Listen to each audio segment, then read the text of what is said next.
when you consider this question, there's an athlete starting from A. So he starts at rest. So his initial velocity is going to be zero, no? Zero, right? And then he reaches this point. Let's take his initial velocity to be u, all right? And then he will eventually hit the swimming pool. And when he hits the swimming pool, we know the horizontal component, it's going to remain u. It won't be changing. And the vertical component of his initial velocity is going to be zero here. So vertical component is zero. But when he hits the swimming pool, he'll have a vertical velocity component. And from B to C, B to C, according to the question, you can see from B to C,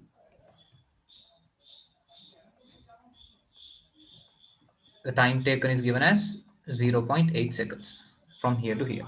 So A to B, B to C. We'll separate the portions and then we'll do the question. All right, fine.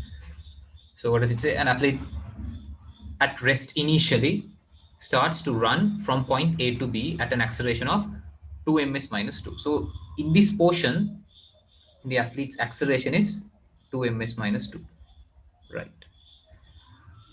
Eventually, he hits the swing. Oh, sorry. Then he lands on the pool with the aid of the velocity he obtains at point B. So at point B, his velocity is u. Eventually, he hits the swimming pool at point C. He takes a parabolic path and hits at C. Right. The time taken by the athlete to reach point C from point B was 0.8 seconds. So from B to C for this part, it takes 0.8 seconds. Ignore air resistance and answer the following questions.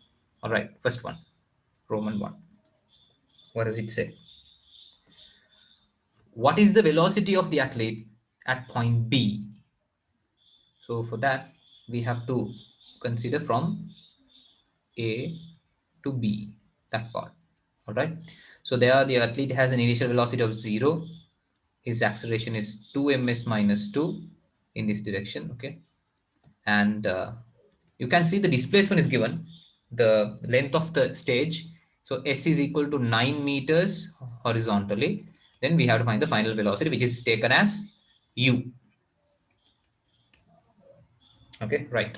So UASV, these are the components which are connected. Hence, you will be using the equation V square equals U square plus 2AS. That is the equation you are going to use. V squared we have to find, I'll take it as U squared because I have used the letter U here, equals to initial velocity is 0 plus 2 into 2 into 9. So U squared is equal to 36. Therefore, U is equal to 6 meters per second. I hope everyone is clear about that. 6 meters per second. That's very straightforward. Nothing much complicated about that. Right. And after that, the next one, Roman 2. How long will it take for the athlete to move from A to B? How long will it take for the athlete to move from A to B? So again, from A to B, we have to find the time. Right, that's easy. I'll use the easiest equation perhaps now. We know the final velocity, 6 ms minus 1. And he starts at rest. And he has an acceleration of 2 ms minus 2. And they're asking for the time. So obviously, you will be using V equals U plus AT. So final velocity is 6. Initial velocity is 0. Acceleration is 2. And time is unknown. 6 is equal to 2t. Therefore, t is equal to 3 seconds. Very normal arithmetic. All right. So, sorry, algebra. So we are done. First two questions, 6 meters per second and 3 seconds. So when he reaches B, when he reaches the edge of the stage, he has the initial velocity of 6 ms minus 1.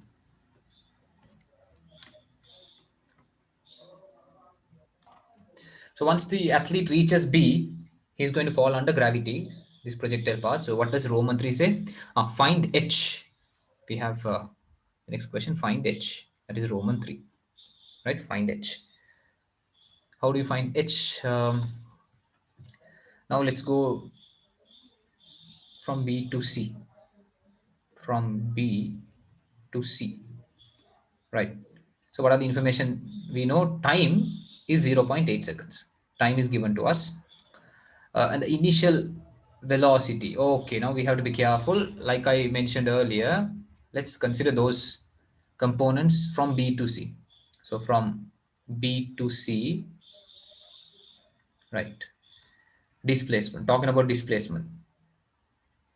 Talking about displacement, right? So I'll take this distance to be r. Which distance? Now the distance from the bottom to the part where he hits the water. Okay, I'll take that as s or r, whatever. Okay, r, we'll take it as r. So his horizontal displacement from B to C is r. His vertical displacement from B to C is h. All right, and his horizontal initial velocity is 6 ms minus 1, whereas his vertical initial velocity is 0. His horizontal acceleration is going to be 0 because there's no air resistance, whereas his vertical acceleration is going to be 10 ms minus 2. So these details are the most important things, right? So like we discussed in the previous example, if you want to find the height, so obviously you have to apply the equation vertically downwards. So time is 0.8 seconds. Initial velocity downwards, velocity component is 0, and acceleration is 10 ms minus 2 downwards, and we have to find the downwards displacement, that is capital H. We don't know that, so obviously you are going to use S equal ut plus half at squared vertically downwards. So for vertical downwards S, you'll put capital H. This part is going to be 0 because u is 0, plus half into 10 into time square, that is 0.8 into 0.8, because time is given to you,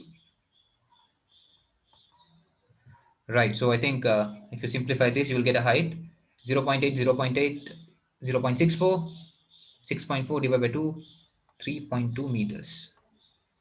3.2 meters. Normally they give you height and they ask for time. Here it's little different. Time is given, you have to find the height, right? So that's how height is found. And next one, at what distance from point D? At what distance from point D will the athlete hit the water? So they are actually asking us to find this distance x. Okay, but we can find r. How do we find r? That's easy. From B to C, we can apply S equals ut plus half at squared horizontally. So for S horizontal r, initial velocity horizontal is 6 and the time taken is 0.8. It's given in the question, plus this whole thing is going to become 0. Why? Horizontal acceleration, guys, that is 0. So r is going to be equal to 4.8 meters. That is r. But that is not the answer we are supposed to find out. We are supposed to find out at what distance it's going to hit from D. At what distance from D is it going to hit, what do you call that? The water. Okay, so distance from D, that is going to be equal to 4.8 minus 1, that is 3.8 meters.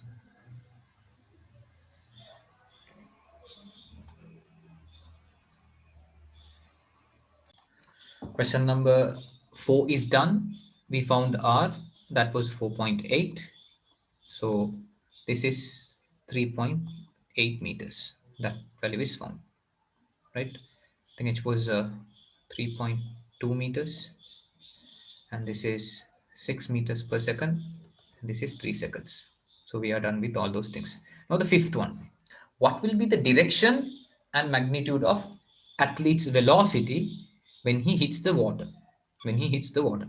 So we know now, his horizontal velocity is going to be 6 meters per second. it will not change because horizontal velocity component won't experience any acceleration or something horizontally, so it won't change. It will remain as 6. But the vertical one, vertical velocity component, we have no idea about that. So we have to find that. All right, we have to find that. So let's start. Fifth one, Roman 5. From B to C for the object, what can we do? We can apply the equation V equal U plus AT. That's it, easy. So final vertical velocity, we don't know that. Initial vertical velocity is 0 because it's thrown horizontally. And the vertical acceleration is 10. And the time taken to or by the object to move from B to C is 0.8. So the final velocity is going to be 8 meters per second vertically. The vertical component is 8 meters per second. All right. So when the athlete hits water, how will what are the velocities he's going to have? So I'll just draw a point for the athlete. He's going to have a horizontal velocity component of 6 ms minus 1, and he's going to have a vertical component of 8 ms minus 1, and we have to find the resultant. Now, when you have 6 and 8, what is going to be the resultant velocity, people? It's 10 actually. If you can remember that combination, it's easier. If not, 6 square plus 8 square. Not that hard. So square root of 36 plus 64. So finally it's square root of 100. That is 10 ms minus 1. And don't forget the direction. You take this angle as theta. So you can say tan theta equals 8 divided by 6. Correct? Opposite divided by adjacent. So that is 4 by 3. And we can finish it off like this. Theta is equal to tan inverse 4 by 3. Now, if you use the logbook, you can find the answer. You can find the answer for this, but even if you leave it like this, it's sufficient. 10 and tan inverse 4 by 3 are the magnitude and direction respectively.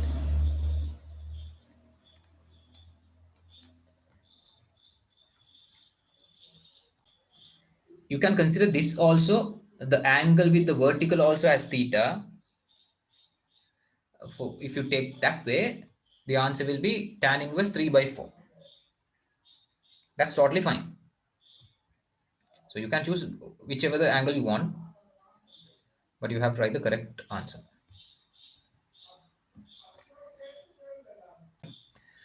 Sixth question, plot the VT graph for the horizontal velocity component of the athlete during the entire motion. So you have to start from this point until the end. All right.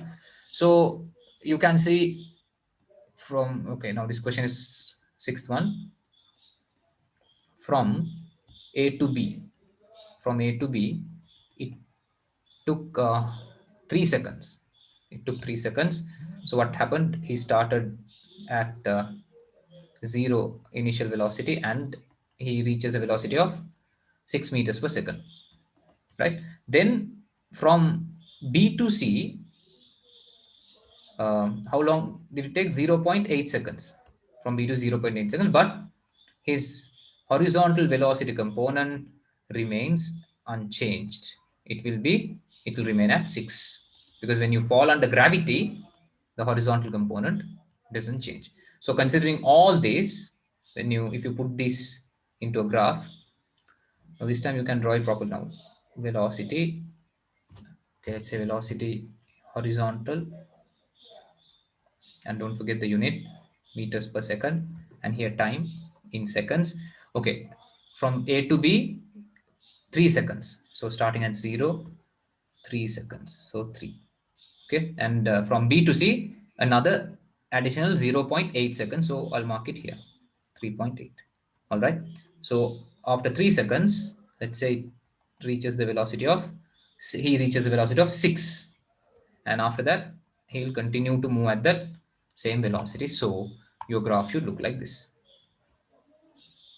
Until 3 seconds he will be accelerating, that means his velocity, horizontal velocity component will be increasing, and after that for the next 0.8 seconds it will remain unchanged. This is how the graph should be. I said from the for the entire motion, during the entire motion. So you have to start from A to B. From A to B he starts at rest and his horizontal component increases, and then only it should be flat. So this is the answer.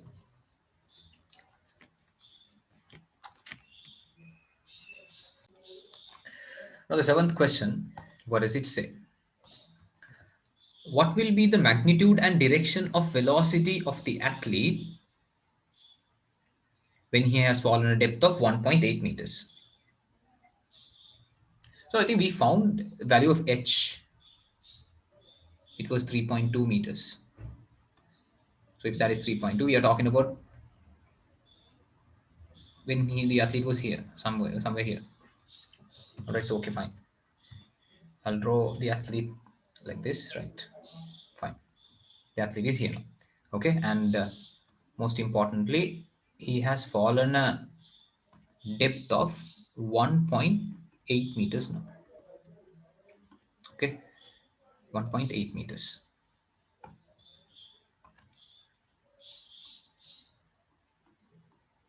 Fine. Now at that height too, the horizontal component, that will not change. You can see it will be 6 ms minus 1. There won't be any change in the horizontal component, but we will have a new vertical component. So let's take it as V1.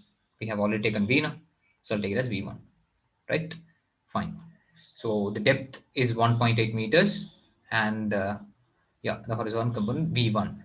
Right now, I'll take this position of A, B, C. Likewise, I'll take this position as D. No, D is taken. No, sorry. So let's take it as E, this new position. So this part of the question must be considered from B to E. B to E. Right. So what are the information we know from B to E? Let's consider that's Roman 7. Right. From B to E. Right. Now we know vertically downwards displacement is 1.8 meters, and vertical downward final velocity, that is V1, we have to find that. And from B to E, what is the vertical velocity? Initial velocity, sorry. What is the vertical initial velocity from B to E? Hurry up. From B to E, what is the vertical initial velocity? Yeah, that is 0. You should be absolutely sure about that because we have already indicated that. And then we know one more thing, that is the acceleration. So acceleration downwards, that is 10 ms minus 2. I'm applying the equation downwards because they have given us the depth and we need the vertical component. We already know the horizontal component. So when you consider these things, you can apply downwards v square equal u square plus 2as. Right. So v squared is v1 square, u square is 0 because u is 0, plus 2 into 10 into 1.8 into 1.8. All right. So v1 square, that is equal to 36. 20 into 1.8, 36. Therefore, v1 is equal to 6 ms minus 1. 6 ms minus 1. All right, people. So if you take the man at that depth, he has a horizontal component of 6 ms minus 1 and a vertical component 6 ms minus 1. And we are supposed to find the resultant of these two velocity components. And that's not going to be hard. When there are two vectors which are perpendicular to each other with equal magnitude, then the resultant can be written as 6 root 2 ms minus 1. And if you want to substitute 1.41 for that root 2, then you will be getting 6 into 1.41, and that will be I think 8.46 meters. Sorry, meter per second. 8.46 meters per second. If you substitute this value, if not 6 root 2, 6 root 2, sorry. That is also fine. That's also okay. And what is his angle? Once again, what is his angle, people? The angle the resultant velocity creates with horizontal. Hurry up. Yeah, that's going to be 45. That's it. There's no harm in finding the time taken first and then finding V1. But this is very straightforward, correct? This method. So, yeah.